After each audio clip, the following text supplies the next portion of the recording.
Toi, notre Dieu, notre Père, pour cette occasion que tu nous offres autour de ta parole, pour t'écouter, car tu nous parles à travers ta parole. Tu es venu vers nous à travers ton Fils Jésus-Christ, qui est l'empreinte de toi-même, l'image visible du Dieu invisible. Tu es venu aussi vers nous par ta parole. Tu nous donnas ta parole. À travers ta parole, qui est la Bible, nous pouvons découvrir ta volonté. Que ton nom soit glorifié, parce qu'aujourd'hui, tu nous fais et tu nous feras du bien. Au nom de Jésus notre Seigneur. Amen. Que Dieu vous bénisse. Acclamons Jésus bien. Acclamons Jésus très bien.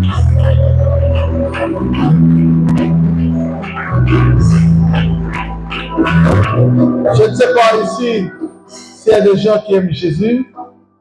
Vous savez, Dieu ne mange pas ce que nous mangeons. Il ne boit pas ce que nous buvons. Il se nourrit de notre louange, de notre adoration. Lorsque nous l'adorons, nous le louons, lui se nourrit. Est-ce qu'on peut le nourrir maintenant? En nourrissant le Seigneur par nos louanges, par nos acclamations, nous sommes de cris de joie. Tout ça, c'est pour lui.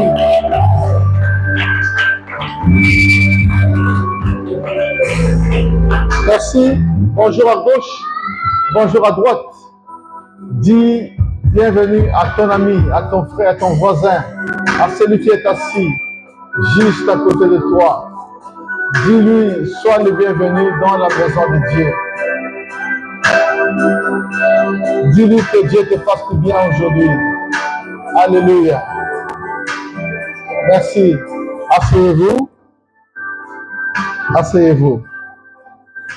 Nous n'avons pas trop de temps aujourd'hui, on est chargé, mais je vais donner une petite exhortation sur la repentance. Le Saint-Esprit et moi, aujourd'hui, avons résolu de parler de la repentance. La repentance qui est une épreuve difficile, mais qui sauve. La repentance, une épreuve difficile, mais c'est ça qui sauve l'homme. On ne peut pas avoir le salut de Dieu sans la repentance. Et plusieurs personnes trouvent en la repentance une épreuve insurmontable, une épreuve difficile. Bato mosusu bazwaka repentance ko bongola motema lokola musala munene akosala lokola etumba. Ils trouvent ça difficile. Pourquoi? Parce qu'ils sont orgueilleux. Ils sont imbus d'eux-mêmes. Ils sont imbus de leur ego. Ils attachent trop d'importance à leur corps. Un enfant de Dieu ne devait pas attacher beaucoup plus d'importance sur soi-même. Il doit plus attacher l'importance à la parole de Dieu. Il doit attacher plus d'importance à Jésus. Nous, on ne cherche pas notre propre gloire. Nous, on cherche la gloire de Jésus. La parole de Dieu est claire. Que nous devons crucifier notre chair dans ses passions, dans ses désirs. Nous devons le mettre à mort, notre corps, notre égoïsme. Nous devons le mettre à mort pour que nous soyons capables de marcher avec le Seigneur. Et beaucoup de gens, je disais, sont tellement orgueilleux, ils ne peuvent pas s'humilier parce que la repentance demande l'humilité. Kobongola motema ezosenga moto aza na komikitisa. Moto akoko bongola motema te soki nani amikitisi te. Parce que quand il s'humilie, c'est là où il reconnaît que j'ai mal fait et que je dois revenir dans la bonne voie. Et il trouve que l'humilité, c'est s'abaisser. Or, la repentance demande d'abord l'humilité. Personne ne peut se repentir véritablement s'il n'est pas humble, s'il ne s'humilie pas. C'est pourquoi le thème que je voudrais partager avec vous, humilie-toi, répands-toi et tu seras sauvé. Humilie-toi, répands-toi et tu seras sauvé. En lingala balobi, omikitisa, bongola motema pe okobika. Humilie-toi, répands-toi et tu seras sauvé. C'est pourquoi, compte tenu du temps, je vais lire 3 textes, mais je vous les explique seulement. Le premier est dans Luc, chapitre 23, 39 à 42. Luc 23, 39 à 42. Le deuxième, toujours dans Luc, 18, 10 à 18. Luc 10, Luc 18, 10 à 18. Et le troisième, Acte 2, 37 à 38. Alors, nous allons comparer.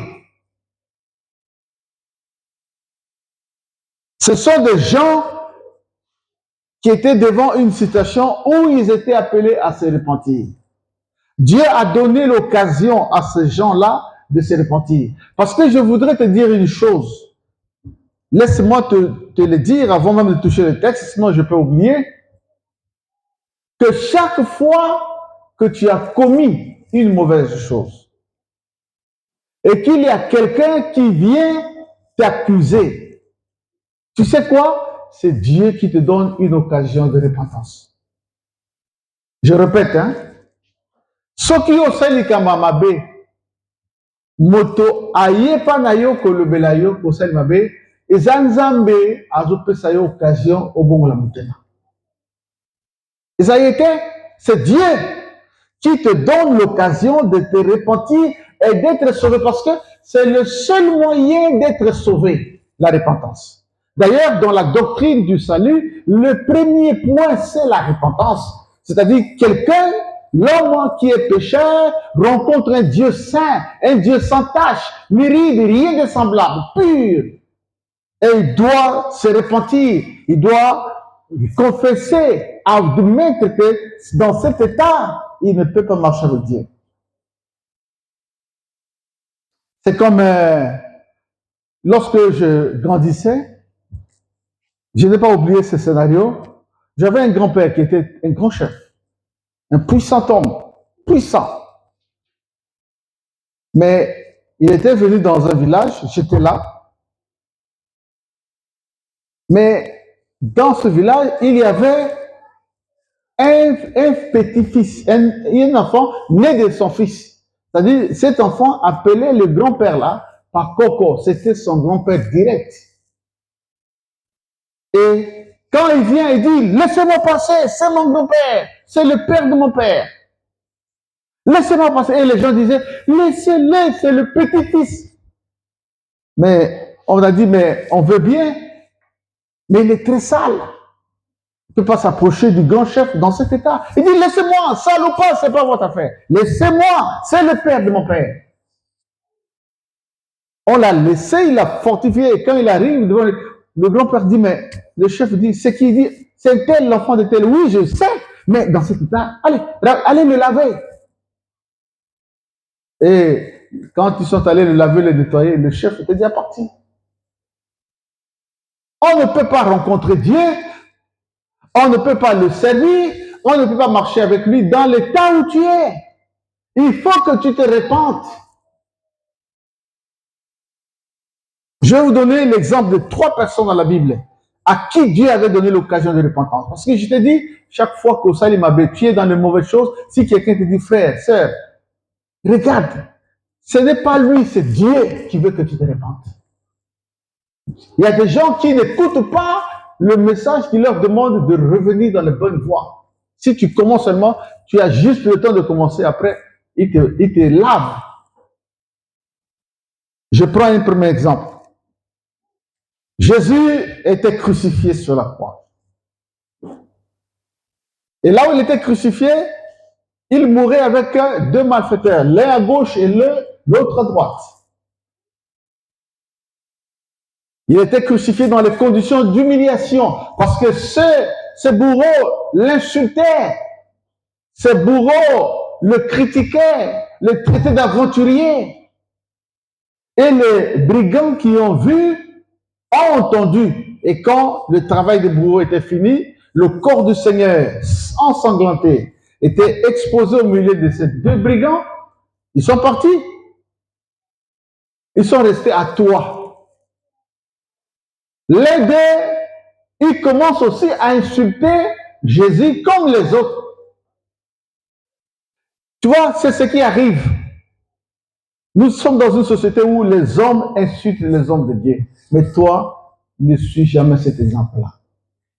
Ils ont commencé à insulter Jésus, à dire, tu as dit que tu peux sauver tu peux guérir, tu as dit que, donc, tu as ressuscité les gens, tu as guéri les malades.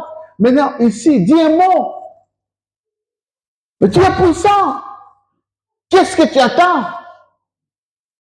Dis un mot. Bon, il avait la foi ou il n'avait pas la foi? Selon ce que je viens de dire là. Il avait la foi ou il n'avait pas la foi? Hein? Il avait la foi, mais une mauvaise foi. Il y a des gens, ça aussi c'est un enseignement, il y a des gens qui ont la foi, mais une mauvaise foi. Ils ont la foi, mais ils ne savent pas comment exercer cette foi. Ils ne pouvaient pas abandonner la croix, parce que la croix, Jésus sur la croix, ce n'est pas un accident de l'histoire. Ce n'est pas une coïncidence, même meurtrier qui a été puni. Mais c'est le Fils de Dieu, venu des cieux, et qui est venu sur la terre, donner sa vie comme la rançon de plusieurs. Par son sang, par ses blessures, il devait réconcilier le monde avec Dieu. C'est l'acte par lequel l'humanité arrive au salut. Mais comment pouvait-il l'arrêter? C'est pas possible. Il fallait que Jésus aille jusqu'à la fin. Il fallait qu'il meure. Il fallait que tout son sang soit vidé de son corps. Il fallait qu'il meure et en mourant, il devrait aller aussi, à titre posthume, exercer un ministère parmi les morts. Prêcher aux esprits en prison. Le ministère de Jésus ne s'est pas arrêté quand il est mort. Après la mort, il a continué à exercer une partie de son ministère parmi les morts, parmi les esprits des personnes qui n'étaient plus en vie. Et quand il a terminé son ministère posthume, il est revenu à la vie, il est ressuscité. Et les gens l'ont vu. Et le brigand dit, ne meurs pas, dis un mot, nous serons libérés d'ici. Qu'est-ce que tu attends? Il avait la foi, certes, mais une mauvaise foi, une mauvaise manière d'avoir la foi. Mais l'autre là, malheureusement, un grand regret que j'ai, c'est que l'auteur du texte ne révèle pas le nom de cette personne.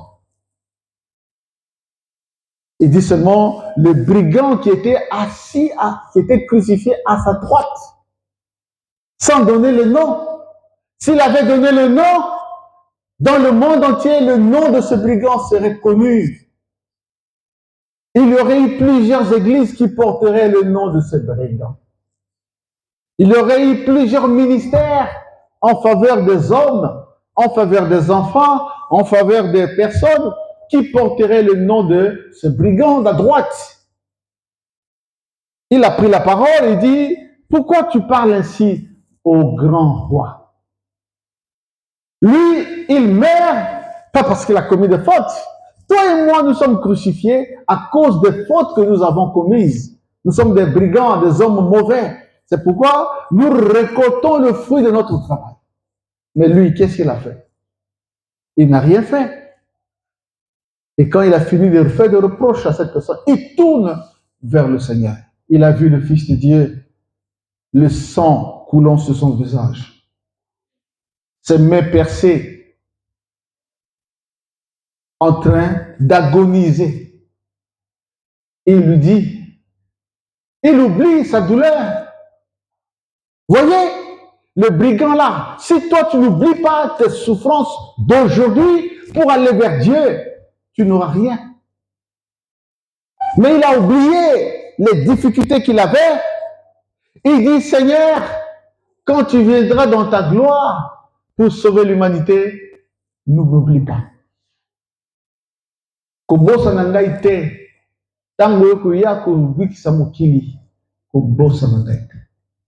Et le Fils de Dieu, tellement qu'il a été marqué par cette parole, l'autre a parlé longtemps, il n'a rien, il n'a pas réagi. Mais l'autre, quand il a parlé, il a réagi. Il y a des prières qui font réagir Dieu. Il y a des paroles en un mot, tu as glissé seulement en un mot. Le royaume de Dieu est en ébullition. Il y a des paroles, des prières. Tu n'as pas parlé beaucoup, mais tu as parlé un peu. Le Seigneur est touché et il réagit. Et quand il réagit, il dit, aujourd'hui, pas demain, aujourd'hui, toi et moi, nous serons dans le paradis. Est-ce que l'église est là? Oh, quand je prêche tout le temps sur l'espérance, sur ce qui nous attend, je sais que la vie de l'homme n'est qu'une poudre. Je sais que la vie de l'homme n'est qu'une traînée de poudre, une vapeur. L'homme, qu'est-ce qu'il est?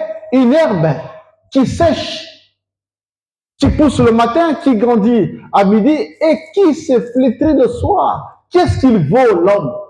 Il ne vaut rien. Notre vie ne tient qu'à un souffle. Et pendant que tu respires, fais la paix avec Dieu. Pendant que tu respires, même si tu as des problèmes d'argent, même si tu as des problèmes de foyer, même si tu es dans la richesse, dans la gloire, mais fais la paix avec Dieu. Parce que la vie de l'homme ne tient qu'à un fil. Il y a eu un homme qui s'orgueillissait au sujet de son argent, sa richesse. Il disait, mon âme, bois, mange, tu as tout. Pour plusieurs générations, tu seras toujours riche. Mais Dieu lui dit, cette même nuit, ton âme te sera redemandée. Et cet homme-là, pendant qu'il est debout, bouffe, il tombe, il meurt. Il laisse tout. Il y a des gens, même pour faire un testament, ils n'arrivent pas. Mais tu dois le faire parce que la vie de l'homme ne tient qu'à un fil. Mais heureux ceux qui, lorsque ce temps arrive, avaient déjà fait la paix avec Dieu. Ils sont bien, ils sont très heureux. Même s'ils ne sont pas riches, même s'ils sont sans maison, même s'ils sont dans des conditions précaires, même s'ils sont riches. Ça, ce n'est pas le problème. Être riche, être pauvre, ce n'est pas le problème. Chacun peut servir Dieu dans l'état où Dieu l'a appelé. Mais, est-ce que tu as fait la paix avec Dieu pendant que tu respires? Est-ce que tu t'es repenti? Ça fait longtemps qu'on te prêche sur la même chose. Est-ce que tu as pleuré? Tu as pris des décisions? Parce que tu es à côté ailleurs, ni kamboana, mvula na bambula, ozana makamba mabe, est-ce que ce bon la motema? Oso lela? Batu so lela ka pona bilia akolia. Pona mapa. Pona visa ko kende France, États-Unis, alela ma musebima. Mais est-ce que je l'ai là pour na bizali na yo? Est-ce que je l'ai là pour na makambo ya mabe? Banda kala tilelo yo uzaka kana misala molili. Ça fait longtemps qu'on t'a prêché, tu demeures dans la sorcellerie. Ça fait longtemps qu'on t'a prêché, tu démarres en troublant les foyers d'autrui. Ça fait longtemps qu'on te prêche, tu continues à voler. Tu continues à violer. Tu continues à braquer. Tu vis toujours dans le mensonge. Celui qui a raison, c'est toujours toi. Il y a des gens c'est eux qui ont raison. Toujours lui, il a raison. Jamais tu t'es humilié de ce que tu as fait. Voilà la bonne repentance. Est-ce que l'église est là? La bonne repentance, c'est ça. Donc, je vais vous donner un deuxième exemple de repentance. C'est dans Luc 18. Deux personnes sont en train d'aller prier. Les deux vont prier. Mais il y a l'autre, l'un, c'est un homme qui craint Dieu, qui s'éloigne du mal, qui fait la volonté de Dieu. L'autre va à l'église, mais c'est un voyou, un pécheur, un homme de mauvaise vie. Vous savez, l'église là reçoit les gens, et les bons et les mauvais,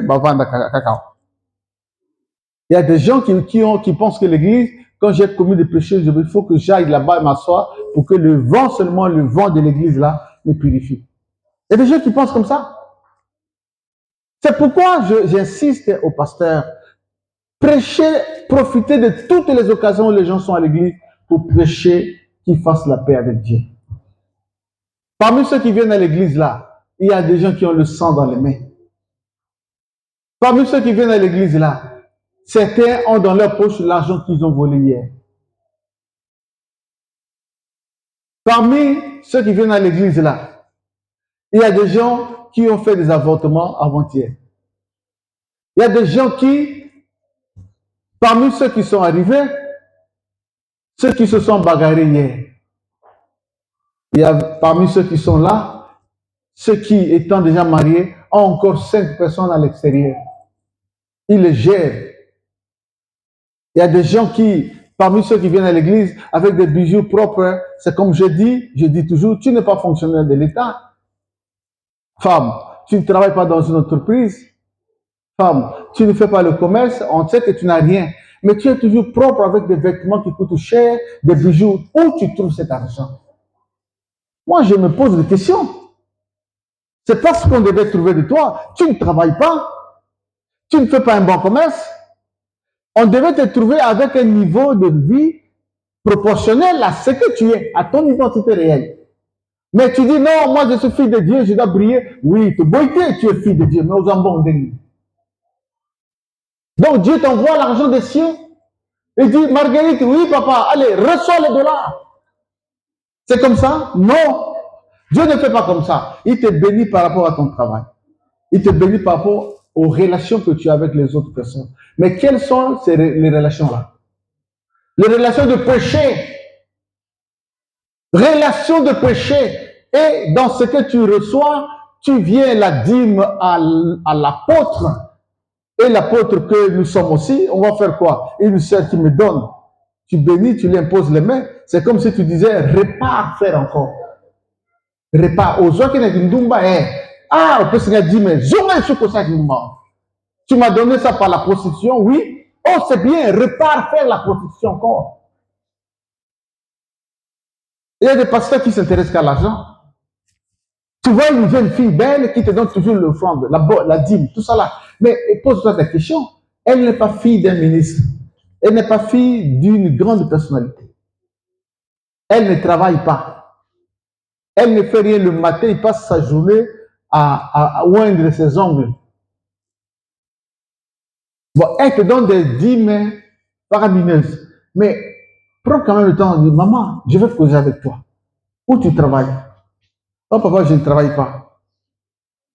Bon, mais comment il dit, ton Dieu me donne, me bénit par la foi. Je veux bien que je sais que mon Dieu te bénisse. Mais comment il fait ça? Alors, dis, si tu ne me dis pas comment tu touches cet argent, alors tu arrêtes de m'apporter ta dîme. Aujourd'hui, il y a dîme, il y a Kindumba. Apôtre, n'a pas été, soit dîme. Mais dîme, aujourd'hui, il y a Mbonga Kindumba. L'apôtre, on t'apporte la dîme, je veux bien, c'est ton droit. prends ça. Mais sache que tu manges l'argent du sang.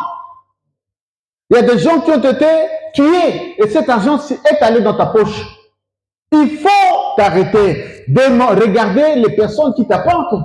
Et ces gens-là ne déposent pas dans le panier de l'église, mais ils veulent seulement te le donner en main propre et à ton bureau, et vous êtes à deux seulement. Et quand tu reçois, dis Alléluia, allez, viens, je vais prier pour toi. Mais est-ce que tu sais, peut-être c'est l'argent de la drogue. Est-ce que tu sais, peut-être que l'argent qu'il prend d'un homme marié qui fait souffrir sa femme à la maison,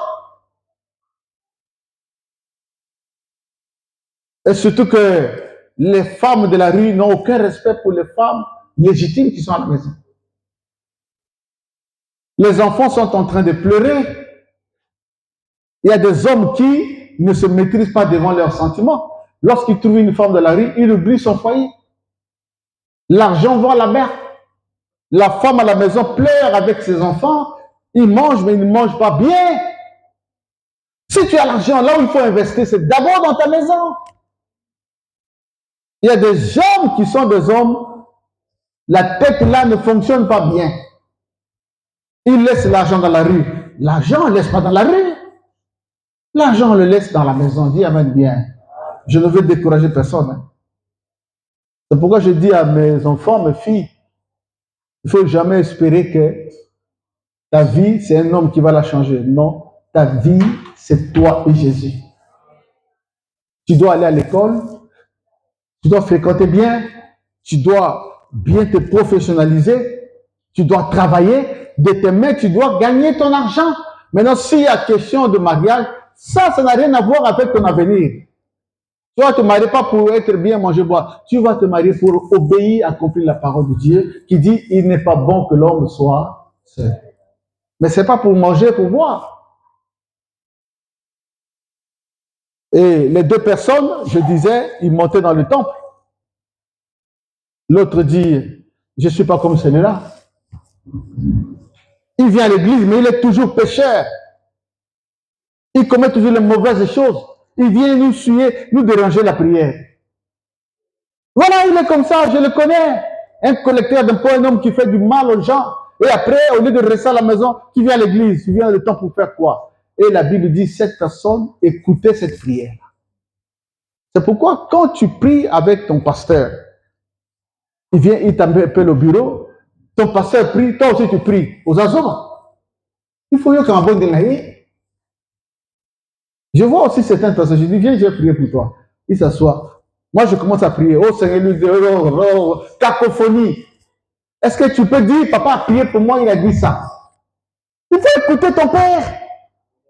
Et ces prières qu'il prononce sont des paroles prophétiques. Mais toi, et tu commences à parler en langue devant lui. Mais est-ce que c'est le mot de parler en langue?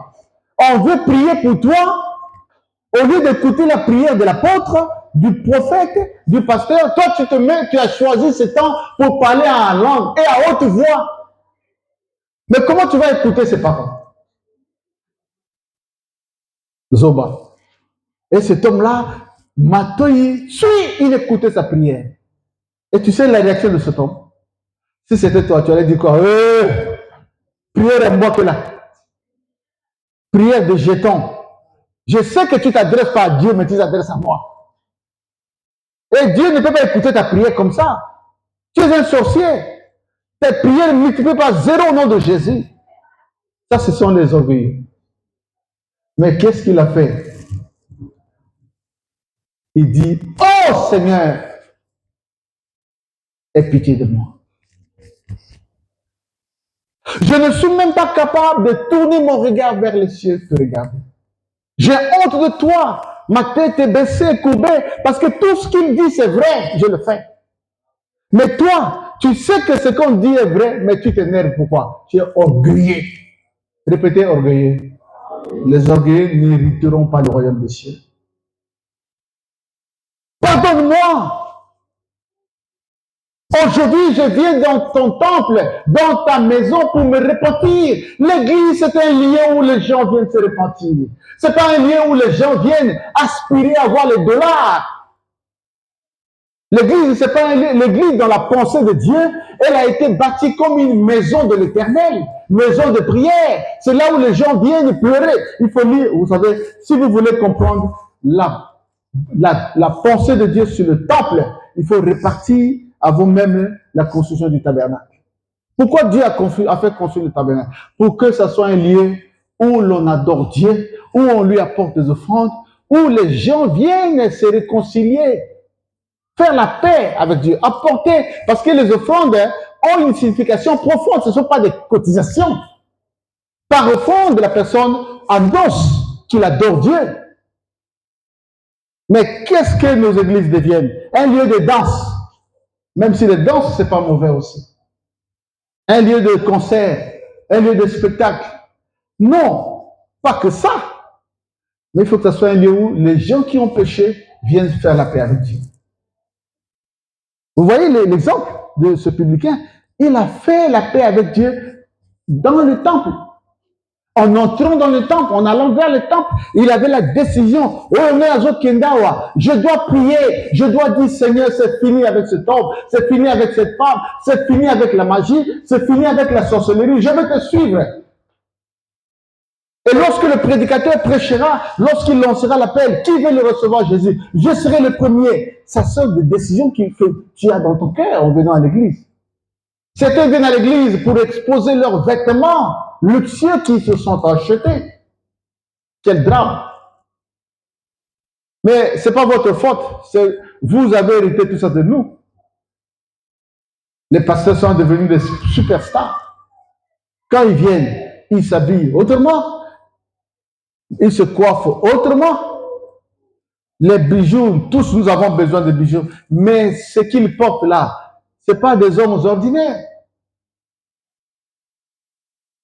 L'église devient un lieu de spectacle, un lieu d'exhibition de sa splendeur, de sa grandeur. Ce n'est plus un lieu où les gens viennent chercher Dieu. Ce n'est plus un lieu où les gens viennent se repentir. Ce n'est plus un lieu où les gens viennent rencontrer Dieu. Quiconque rencontre le Seigneur, il se dépouille. Il voit sa misère. Ésaïe a vu la gloire de Dieu. Il a dit, j'ai vu le Seigneur sur son trône. J'ai vu les pans de sa robe couvrir tout le temple. J'ai vu les séraphins autour de lui. J'ai vu sa sainteté. Et qu'est-ce qu'il dit? Il dit, malheur à moi. Je suis un homme dont la lèvre est dans le mensonge. Je suis dans le péché. Je vais me repentir. Si quelqu'un rencontre Dieu, ce n'est pas le pain qu'il va chercher. Il va chercher la paix avec lui. Il va chercher la repentance. Il va chercher à abandonner les mauvaises choses. Il va dire, Seigneur, Seigneur, je vais la laisser le vol. Seigneur, je vais laisser le braquage. Je vais tout abandonner. Même il va les abandonner dans le temple. En notre temps, j'ai vu, lorsqu'on commençait le réveil, je dis la vérité, le réveil là, c'est pas ce que nous avons commencé. Dans l'intervalle 70-80, c'est ça le réveil que nous avons commencé. Même moi, je n'avais pas l'âge, j'ai commencé vers la fin 1980, mais je n'ai pas vu ça. Dans notre temps, j'ai vu de mes yeux une femme qui se prostituait, qui avait des super wax. Comment on appelle ça? Les pains qui coûtent cher là. Il avait ça, il est venu pour qu'on le brûle. Il nous a amené ça. Et nous avons dit, mais qu'est-ce qu'on a fait dit brûler ça? Mais pourquoi brûler des vêtements? Il dit, j'ai trouvé ça par la prostitution. Je ne veux pas qu'on les porte. Une sœur, elle brûle les wax, les super wax, je ne sais pas comment vous appelez ça, pour prendre les pagnes qu'il a achetés à 3500, mais dans la dignité, la soif, la force de la repentance. Je l'ai vu demander que ces bijoux soient mis hors de côté parce que c'était acquis par la prostitution. Mais combien de gens pleurent dans nos cultes encore à cause du péché? Combien de gens pleurent parce qu'ils sont en train de tromper les maris d'autrui? Combien de gens pleurent parce qu'ils sont en train de tromper les femmes d'autrui? Combien de gens pleurent encore parce qu'ils sont dans la sorcellerie? Combien de gens pleurent encore parce qu'ils sont des soulards? Combien? Ils ne pleurent pas parce que la repentance n'est plus. On prêche l'élévation, on prêche, mais que servira-t-il à un homme de gagner tout ça si au dernier jour, il perd son âme? Quelle joie pour un homme d'avoir toutes ces choses si au dernier jour, le jour où, comme le fait Patrice, il dit, les noms seront prononcés dans la liste et ton nom n'est pas là. Quel intérêt? Tu es allé à l'église, pourquoi? On va à l'église pour entrer dans le royaume de Dieu. On ne vient pas à l'église pour autre chose que ça. Sinon, c'est la perdition. C'est l'égarement. On va à l'église pour faire la paix avec Dieu, pour être rempli du Saint-Esprit au jour le jour. On va à l'église pour se tenir prêt. Si le Seigneur vient aujourd'hui, nous sommes prêts pour aller. On va à l'église pour charger nos batteries. Les batteries sont formées lorsqu'on écoute la parole de Dieu. Les batteries sont chargées lorsqu'on écoute la parole de Dieu. Lorsqu'on est rempli du Saint-Esprit. Lorsqu'on prie. Cet homme s'est repenti. Et Jésus a dit quoi? Parmi les deux, celui que Dieu a écouté, ce n'est pas celui qui critiquait. Celui que Dieu a écouté, c'est celui-là qu'on critiquait, mais qui, au lieu de se venger, il s'est repenti. Au bazo tonga yo, yozo loba. Yo moko yebi, que bazo le beza solo.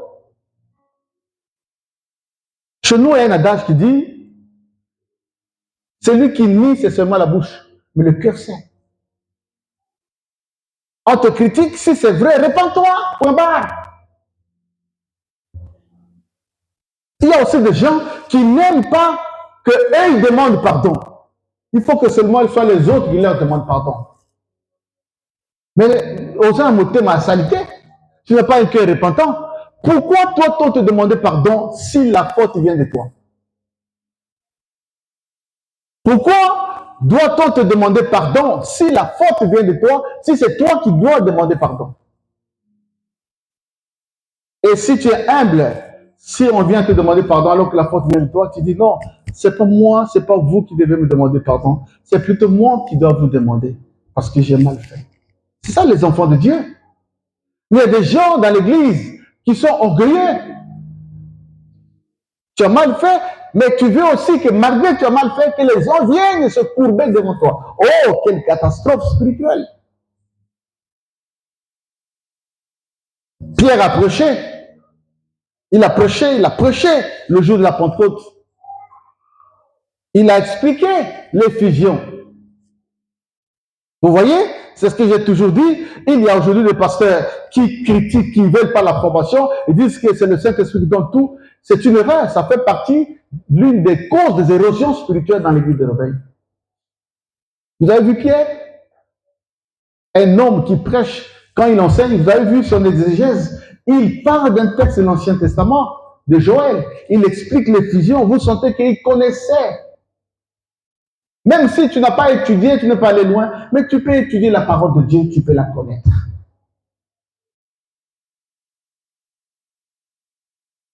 C'est comme moi, votre papa, je n'aime pas servir à Dieu avec des gens qui n'ont pas d'intérêt sur la parole de Dieu.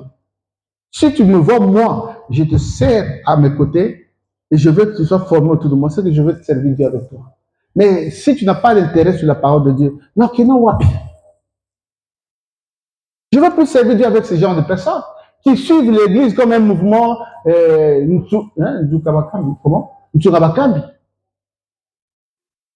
une association philanthropique, Étoile du Congo. Tobina, c'est pas l'Étoile du Congo. C'est pas ça l'église. Hey, l'église, c'est là où les gens connaissent la parole de Dieu. Ils sont remplis du Saint-Esprit. Tu veux servir Dieu avec moi. Qu'est-ce que tu connais de la parole de Dieu?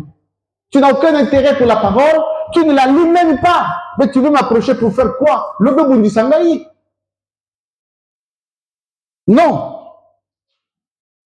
Je ne sers Dieu qu'avec les personnes qui ont l'intérêt pour le royaume de Dieu, qui ont l'intérêt pour la parole de Dieu, qui ont la soif de la parole de Dieu. Et les gens qui ont écouté Pierre, ils ont dit quoi? Frère, ta parole nous a choqués.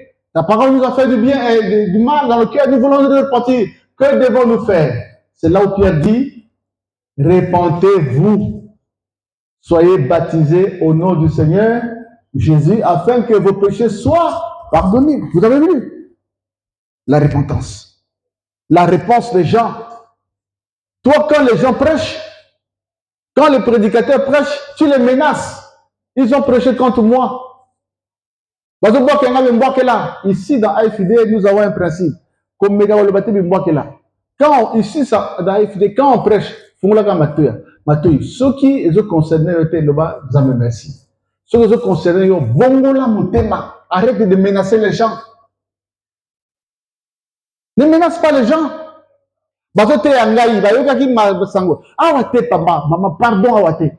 Aso boke ngabi mboke là. Mais bate ayote yo nani. Yo oza nani.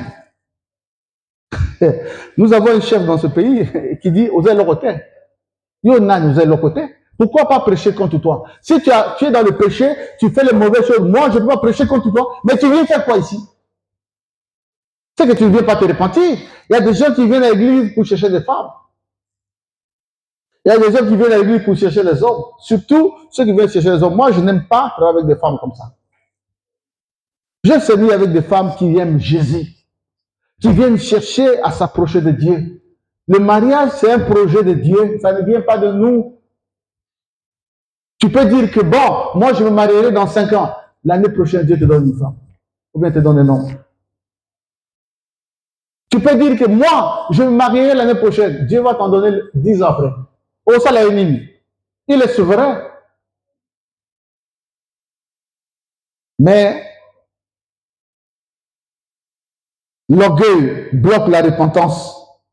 L'humilité balise la route vers le salut, vers la repentance. L'orgueil, c'est comme de la teigne.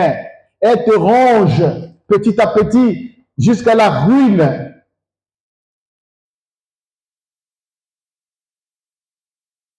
Mais avant de vous parler du processus de pardon, je veux parler d'un homme. Le dernier, c'est Adam. Dieu lui dit, reste là. Mange de tout. Dieu a investi Adam comme un petit roi dans le jardin d'Éden. C'est même lui qui donnait le nom aux sites qui étaient là, qui donnait le nom aux bêtes des champs, aux poissons.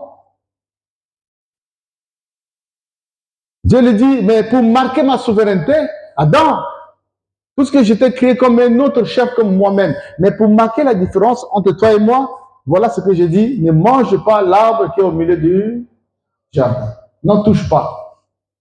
Car le jour où tu en mangeras, tu feras quoi? Tu mourras. Et lui, il a pris. Il a mangé avec qui? Avec sa femme.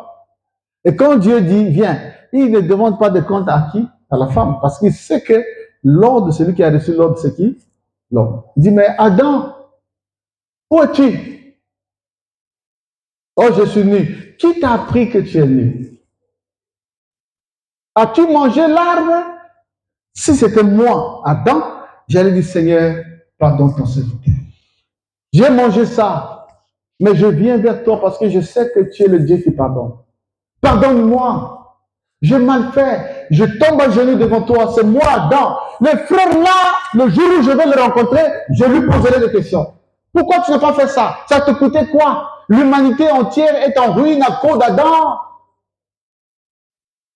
C'est par Adam que les hommes sont déclarés des pécheurs. Ils ont hérité le sang et tout le patrimoine spirituel d'Adam. Heureusement que nous avons eu un second Adam. Celui qui n'a rien reçu d'Adam. Celui dont le sang est pur. Et celui qui a crié devant son Père et par lequel nous avons été réconciliés avec Dieu. C'est notre Seigneur Jésus-Christ. Un autre Adam.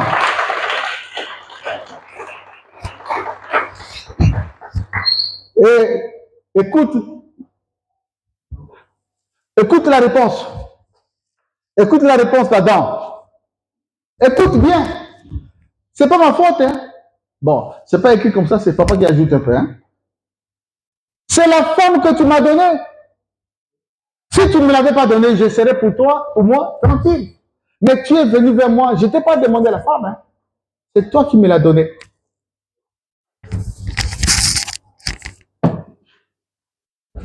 C'est toi qui me l'as donnée.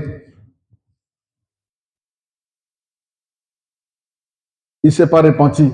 Si Adam était sage, il allait se repentir. Il allait dire, Seigneur, j'ai péché contre toi. Pardonne-moi parce que tu m'avais dit que je ne devrais pas toucher l'arbre qui est au milieu du jardin. Mais j'en ai mangé, Seigneur, pardonne-moi. À cause de cela, Adam nous a ruinés tous. Ce frère n'était pas un bon frère. Je l'ai dit tout à l'heure que si moi j'entre dans le royaume de Dieu, et si lui, Adam, est là, je ne sais pas, quelqu'un m'a posé la question, est-ce qu'il est là ou pas? J'ai dit, je ne sais pas, parce que moi-même, je ne suis pas encore parti là-bas. Mais si je trouve Adam, je dis, frère, est-ce que je peux avoir une minute avec toi? J'ai dit, mais pourquoi? Je ne te dis pas pourquoi tu as mangé l'arbre, parce que tout le monde pêche. Mais pourquoi tu t'es pas repenti? Pourquoi tu n'as pas demandé pardon? Voilà que tu nous as ruinés tous, puisque l'humanité entière est détruite par Adam. Il est le chef de l'humanité. Tous ceux qui sont des humains ont hérité, ont reçu le patrimoine spirituel, génétique, biologique d'Adam. Comme Adam a péché, tous ceux qui naissent d'Adam sont des pécheurs. Mais heureusement que nous avons un autre Adam, celui que vous connaissez. Un autre Adam qui n'a rien reçu de lui, parce que c'est un divin qui est venu s'introduire dans la nature humaine. Et celui qui a un sang pur, et quand il crie pour nous, il nous réconcilie avec Dieu, c'est le Seigneur Jésus-Christ.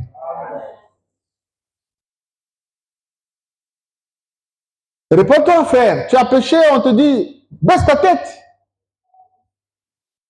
Balobi na yo ozo yiba, ozo détruire foyer ngana, ozali mo yibi. Bongola mutema kaka, et que ça nini. Le Seigneur, pardonne-moi, c'est fini. Dans le processus de la repentance, voilà, il y a le regret. Il faut regretter. Il y a des gens qui ne regrettent pas le mal qu'ils ont fait. Mais le regret ne doit pas rester là. Il y a quelqu'un qui a péché, il a regretté, il a eu les remords, mais il s'est arrêté au remords. Qui connaît?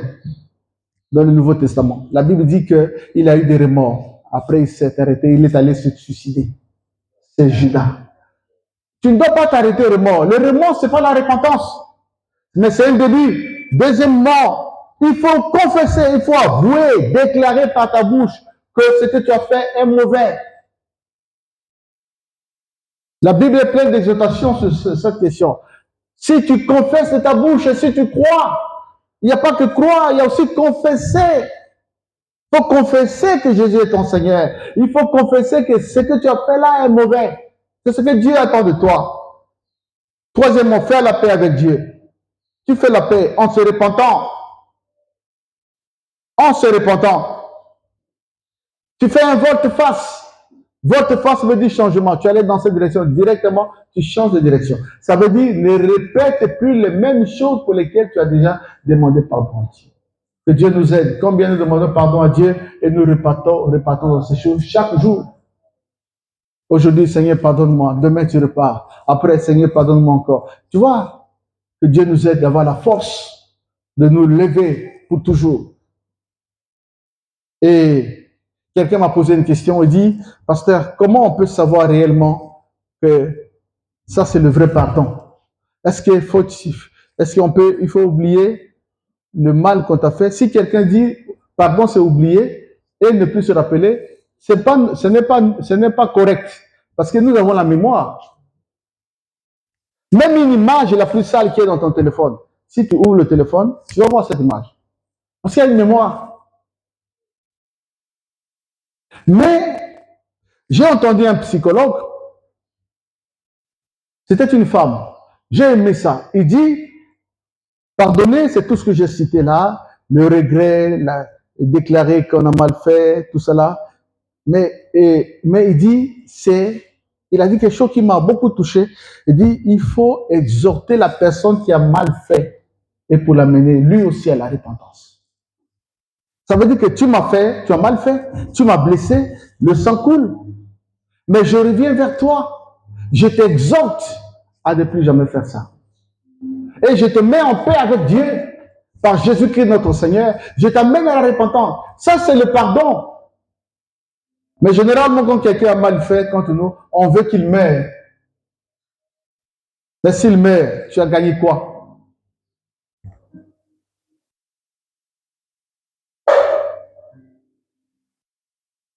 Alors, je vais terminer en disant, après chaque faute, il faut te repentir. Chaque fois que tu as mal fait, il faut demander pardon à Dieu. Ne dors pas comme ça. Sinon, ce sera comme si tu acceptes que c'est ça la bonne voie. Même si tu n'es pas encore relevé, mais il faut condamner ça au nom de Jésus.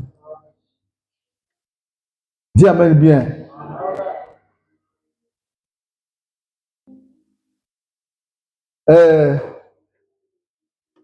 J'ai reçu le témoignage d'un frère. C'est pas édifiant d'entendre des choses comme ça, mais il y a aussi un petit côté édifiant. Il a péché contre une sœur. Il y a des gens qui, à l'église, là, cherchent des femmes, vous savez. Et il y a aussi des faibles qui cèdent. Mais le frère là, c'est un frère qui marche avec Dieu. Je ne sais pas comment il est arrivé à ce stade. Il dit, papa, je suis arrivé jusqu'à ce stade. Je me suis enfermé avec cette sœur, on était à deux, à l'abri de tout regard. Mais il y avait quelqu'un un peu loin. Et quand nous avons fini, j'ai commencé à crier. En fait, je pleurais. J'ai demandé pardon à Dieu. J'ai dit, je me répands, je me relève. Plus jamais. Et celui qui était dehors, il dit, il a cru qu'il y a un fou là-bas. J'ai dit, pourquoi tu as fait ça? J'ai dit, Seigneur, papa, j'avais mal. J'ai vu que j'ai trahi le Seigneur. Et je me suis repenti. Les héros sont comme ça. Les héros ne restent pas assis dans le mal. La saleté. Aux autres font bien. Et puis moi, je me tente, tu vois, quelqu'un qui dit, ah, bah, bêta, ah, c'est bon. Tu devais pleurer.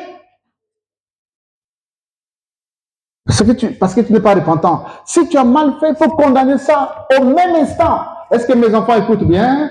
Tu as mal fait, condamne ça. Même si tu n'es pas encore relevé, condamne ça au nom de Jésus. Et ne te justifie pas, répands-toi.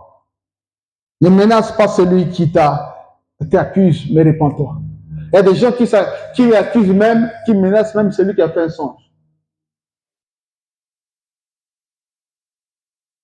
Je me rappelle, j'ai beaucoup de témoignages de jeunesse. Hein. C'est pourquoi je veux que le département de la jeunesse, ressuscitez-vous, je viendrai vous enseigner. Parce que moi-même, j'ai passé toute ma jeunesse dans la parole de Dieu.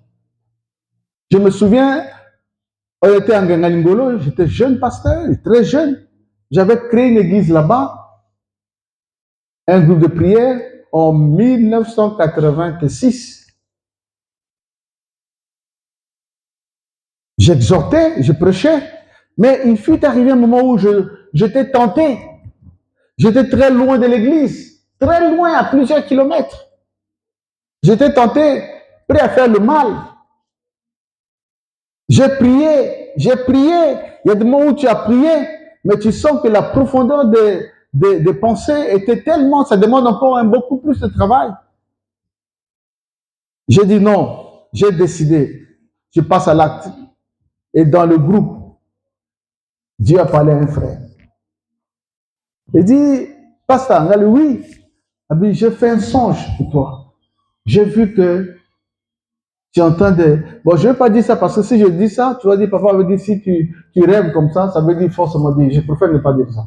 Mais il a dit quelque chose qui m'a dénoncé. Quand il m'a parlé, j'ai eu les larmes. J'ai dit, Seigneur, tu m'as vu. Et je me suis repenti. Mais certaines personnes, tu menaces même celui qui a fait un songe. Ceux qui menacent, ceux qui font des songes, c'est les Akab. Il faut les appeler roi Akab. C'est un roi, lorsqu'un prophète venait à lui pour dire, voilà, tu es dans les mauvaises choses, il prend ce prophète, il le met en prison. Quelqu'un a eu un songe pour toi. Ce n'est pas n'importe qui peut avoir des songes. C'est ceux qui ont été visités par un ange. Pas chaque fois, mais Dieu ne parle tantôt d'une manière, tantôt d'une autre, à travers les songes. Je n'ai pas dit que tous les songes, c'est Dieu, mais Dieu aussi utilise ce moyen. Quelqu'un vient chez toi et dit, papa, voilà ce que je fais. Voilà le songe que je fais. Mais réponds-toi. Si c'est vrai, réponds-toi. Très peu de gens disent non. Zamba Latisho, et c'est Tanangai, Tika Lim Sangai. Bon de la Ponangaï. Nous, on était comme ça. Tu fais un songe mauvais, la personne rend compte que c'est Dieu qui l'a parlé. Il s'agenouille devant toi, celui qui a amené le songe. Il dit, pose-moi la main. Mais aujourd'hui, là, ce n'est plus ça. Tu amènes un songe qui ne m'arrange pas, je te tabasse. Ça, c'est ceux qui se perdent. Alors, je voulais que tu inclines ta tête. Tu demandes Dieu pardon. Dis Seigneur, à partir d'aujourd'hui, moi je voudrais te demander pardon.